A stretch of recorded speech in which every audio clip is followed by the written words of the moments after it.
Јас располагам со многу информации, бидејќи како председател на владата, меѓутоа и како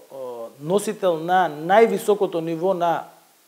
безбедносен сертификат на НАТО. Такви безбедносни сертификати има два во државата, едниот го имам јас и едниот министерката за одбрана, Славјанка Петровска.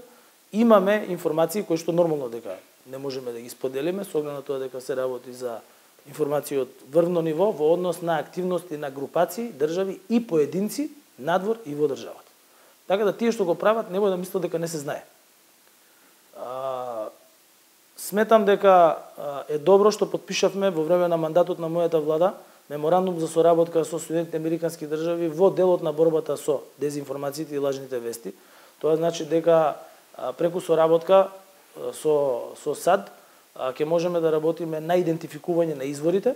на идентификување на начините на пренесување и на идентификување на поединци, групи и институции кои ги дисеминираат тие лажни информации и хибридни влијанија во нашата држава. Тоа ќе биде подлог процес. Меѓутоа, добро е што го отпочнавме процесот и добро е што на тоа веќе работат институциите и би испратила една порака: граѓаните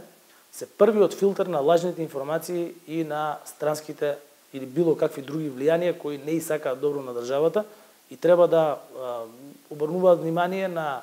изворите од каде ги добиваат информациите, веродостојноста на информациите, бидејќи ние во нашата држава имаме медиуми кои што се регулирани согласно закон за медиуми, кои што се дел од есновските здруженија на медиумите, меѓутоа имате и други портали и така натаму измислени поединци по социјални мрежи кои што шират дезинформации и кои што шират лажни вести.